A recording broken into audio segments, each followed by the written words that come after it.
नमस्कार। आज हमारे पास एक दिलचस्प स्रोत है, शुगर मील की जानकारी, एक अवलोकन। अब ये कोई लेख है या शायद किसी वीडियो का हिस्सा, पता नहीं। लेकिन इसका मकसद लगता है कि शुगर मील की पूरी जानकारी देना। तो चलिए देखते हैं कि ये स्रोत हमें गन्ने से चीनी बनने के सफर के बारे में क्या बताता है। हाँ, ये काफी इंटरेस्टिंग टॉपिक है क्योंकि भारत तो मतलब दुनिया के सबसे बड़े चीनी उत्पादकों में से है। और ये स्रोत शुरू में ही प्रोसेस समझाता है। सुनने में आसान लगता है पर है काफी डिटेल्ड। बिल्कुल। हाँ, आज हम बात कर रहे हैं सफेद चीनी की। मतलब हम सब इस्तेमाल करते हैं, पर ये बनती कैसे है? हाँ, हमारे पास जो जानकारी है उससे आज हम ये समझेंगे कि खेत के गन्ने से लेकर हमारी मेज तक ये चमकदार दाने कैसे पहुंचते हैं। हाँ, ये लगता तो सीधा है, पर है काफी दिलचस्प सफर। बिल्कुल। तो चलिए खुलकर देखते हैं इसे। हाँ, ये एक ऐसी आप कह सकती हैं औद्योगिक यात्रा है जिसमें प्रकृति और तकनीक दोनों का मेल है। अच्छा। हाँ, मतलब खेत की चीज को कई कई प्रक्रियाओं से गुजार कर ये फाइनल शक्ल दी जाती है। हाँ, तो कहाँ से शुरू करें? बिल्कुल शुरू से। हाँ, हाँ, शुरू से करते हैं। तो सबसे पहले तो भाई खेत में गन्ना उग गया, अब कटाई होगी। बिल्कुल। कटाई होती है कहीं हाथ से, कहीं मशीनों से। फिर उसे साफ करते हैं, मतलब पत्ते वगैरह हटा देते हैं। ओके। इसके बाद नंबर आता है गन्ने को छोटे छोटे टुकड़ों में काटने का। इसके लिए कई मशीनें हैं, चॉपर है, नाइफ है। फाइब्राइजर भी सुना है मैंने। हाँ, फाइब्राइजर। इनका काम क्या है कि ये गन्ने के रेशों को ना एक तरह से खोल देती हैं। अच्छा, ताकि रस आसानी से निकले। एग्जैक्टली, ताकि अगले स्टेप में ज्यादा से ज्यादा रस निकल सके, जैसे निचोड़ने के लिए तैयार करना। समझ गया। फिर इन टुकड़ों का क्या होता है?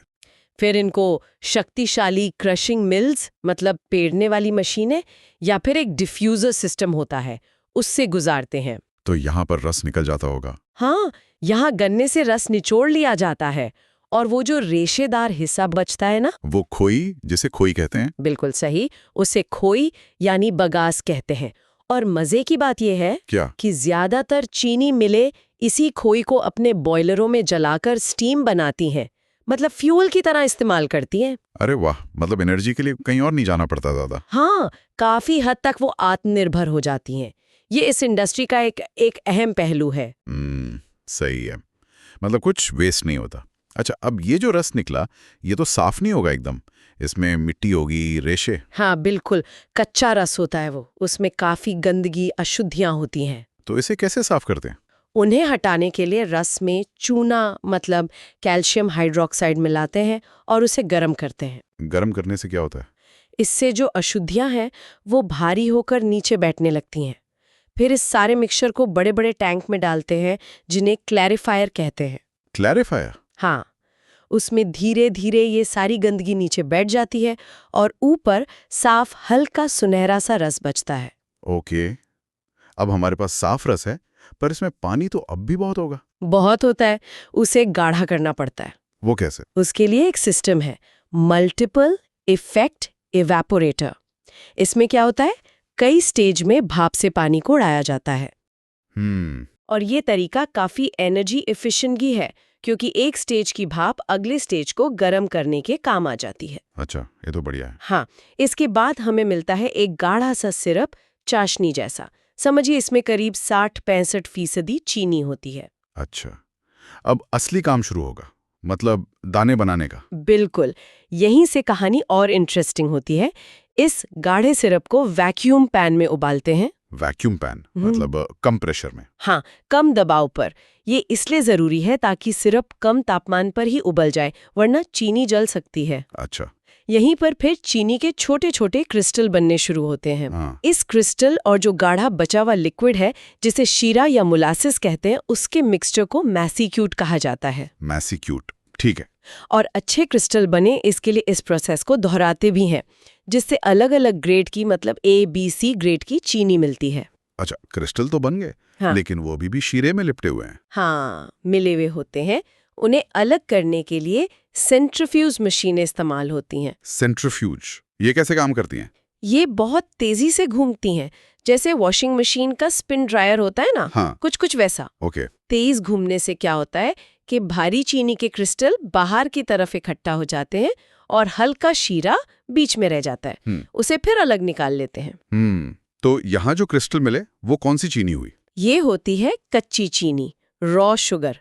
हल्की भूरी सी होती है ये। पर बाजार में तो एकदम सफेद चीनी मिलती है, वो कैसे?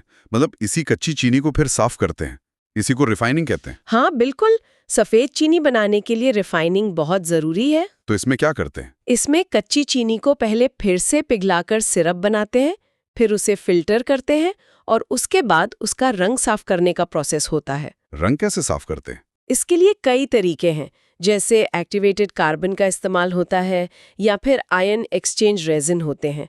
ये क्या करते हैं कि रंग वाली जो इम्प्योरिटीज हैं उनको सोख लेते हैं। मैंने कहीं सुना था वो बोन चार, मतलब हड्डियों के कोयले का भी इस्तेमाल होता है। हाँ, पारंपरिक तौर पर बोन चार का इस्तेमाल भी होता रहा है काफी। हालांकि अब कई रिफाइनरियां दूसरे तरीके, जैसे आपने कहा कार्बन या रेजिन, वो ज्यादा अपना रही हैं। अच्छा। तो रंग हटाने के बाद जो साफ सिरप मिला उसे फिर से वैक्यूम पैन में उबालते हैं, क्रिस्टल बनाते हैं और फिर से सेंट्रीफ्यूज करते हैं। तब जाके मिलती है एकदम सफेद चीनी। हाँ, तब मिलते हैं एकदम शुद्ध सफेद चीनी के क्रिस्टल। और फिर बस पैक होके दुकानों पे। एक स्टेप और है, इन सफेद क्रिस्टलों को सुखाना पड़ता है ताकि उनमें नमी ना रहे, वरना वो जम जाएगी। ओके, सुखाते कैसे? इसके लिए उन्हें गर्म हवा वाले रोटरी ड्रायर्स से गुजारा जाता है। फिर दानों के साइज के हिसाब से उनकी ग्रेडिंग होती है, अलग अलग किया जाता है और आखिर में बोरियों में पैक करके बाजार में भेज दिया जाता है। तब जाके हमें मिलती है वो चीनी जो हम इस्तेमाल करते हैं।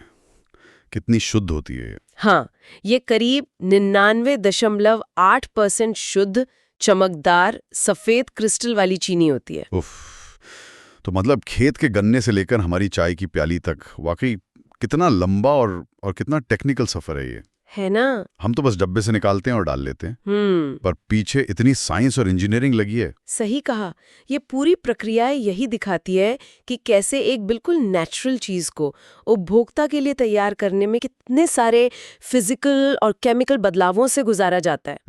यहाँ एक बात सोचने वाली है, वैसे हमारे स्रोतों में इसका जिक्र तो नहीं था, पर क्या कि इतनी जो रिफाइनिंग होती है, रंग हटाया जाता है, क्या इससे चीनी के जो अपने मूल गुण हैं, शायद कुछ पोषक तत्व अगर हों तो उनमें भी कोई फर्क पड़ता है? हाँ, ये सोचने वाली बात है। मतलब सफेद बनाने के चक्कर में क्या कुछ निकल जाता है? हो सकता है। ये एक ऐसा सवाल है जिस पर शायद और जानकारी जुटानी चाहिए। ये सोचने के लिए एक बिंदु है। और ये जो शीरा है, मोलासेस, इसका क्या होता है? स्रोत में जो सह उत्पाद हैं, बाय प्रोडक्ट्स, उनके बारे में कुछ है? हाँ बिल्कुल, ये बहुत इंपॉर्टेंट पॉइंट है। और ये शीरा फेंका नहीं जाता। स्रोत बताता है कि इससे अल्कोहल बनता है, इथेनॉल बनता है। एथेनॉल, वो जो पेट्रोल में मिक्स होता है? हाँ वही, और पशुओं का चारा बनाने में भी काम आता है। तो काफी उपयोगी है ये शीरा भी। अरे वाह! और एक और सह उत्पाद का नाम मैंने सुना है, बगास। उसका क्या? हाँ, बगास, यानी गन्ने का रस निकालने के बाद जो रेशा बच जाता है ना, वो। पहले तो शायद इसे बेकार समझते थे, लेकिन अब जैसा स्रोत में भी जोर दिया गया है, ये मिलों के लिए मतलब एक तरह से वरदान है। वरदान कैसे? इसे मिल के बॉयलर में ही ईंधन की तरह जलाते हैं और उससे बनाते हैं बिजली। अच्छा, मतलब मिल अपनी बिजली खुद बना लेती है? हाँ, और पता है, कई मिलें तो अपनी जरूरत से ज्यादा बिजली बनाकर ग्रिड को बेचती भी हैं। अरे वाह! इसको कोजेनरेशन कहते हैं और ये मिलों की कमाई का एक बड़ा जरिया बन गया आजकल। तो मतलब शुगर मिल सिर्फ चीनी नहीं बना रही, वो तो ऊर्जा और दूसरे प्रोडक्ट्स भी बना रही हैं। कमाल है। अच्छा, स्रोत में भारत के बारे में कुछ खास है? कौन से राज्य आगे हैं इसमें? हाँ, स्रोत बताता है कि उत्तर प्रदेश और महाराष्ट्र, ये 2 राज्य भारत में सबसे बड़े चीनी उत्पादक हैं। और यहाँ की जो ग्रामीण अर्थव्यवस्था है ना, उसमें इन शुगर मिलों का बहुत बहुत बड़ा रोल है। स्रोत इस पर भी बात करता है कि गन्ने की जो सरकारी खरीद कीमत होती है, FRP, fair and remunerative price. हाँ, सुना इसके बारे में। हाँ, तो वो FRP और राज्यों की अपनी पॉलिसीज, ये सब कैसे मिलों और लाखों गन्ना किसानों की कमाई पर असर डालती हैं। तो अगर हम इस पूरी बातचीत को समेटें, तो मुख्य बातें क्या रही? पहली तो यही कि भाई, चीनी बनाना कोई आसान काम नहीं है। कई स्टेप्स हैं इसमें, पिराई, सफाई, क्रिस्टलीकरण। हाँ, और दूसरी अहम बात यह है कि शुगर मिल्स अब सिर्फ चीनी पर ही निर्भर नहीं है, वो शीरा और बगास जैसे कीमती सह उत्पाद भी बना रही हैं। इनसे अल्कोहल, एथेनॉल और खासकर बिजली बन रही है, कोजनरेशन जिसे कहते हैं। बिल्कुल। और तीसरी बात, भारत में खासकर यूपी महाराष्ट्र जैसे राज्यों में ये इंडस्ट्री गांव की इकोनॉमी के लिए बहुत ज़रूरी है और किसानों की आय और सरकारी नीतियों से इसका गहरा नाता है। संक्षेप में कहें तो स्रोत हमें ये दिखाता है कि कैसे एक मामूली सा दिखने वाला गन्ना एक जटिल इंडस्ट्रियल प्रोसेस से गुजरता है, हमारी टेबल पर चीनी बनकर पहुंचता है और इस पूरे चक्कर में ऊर्जा और दूसरे काम के उत्पाद भी बनते हैं जिनका असर पूरी अर्थव्यवस्था पर पड़ता है। सही है। और जाते जाते एक सवाल शायद सोचने के लिए छोड़ सकते हैं हम कि जिस तरह शुगर मिलें बगास से बिजली बनाकर एनर्जी सेक्टर में आ गई हैं, क्या भविष्य में हम उन्हें सिर्फ चीनी बनाने वाली फैक्ट्री की तरह देखेंगे या फिर बायोफ्यूल और ग्रीन एनर्जी बनाने वाले बड़े सेंटर्स के तौर पर उनकी पहचान ज़्यादा मजबूत होगी? सोचने वाली बात है ये।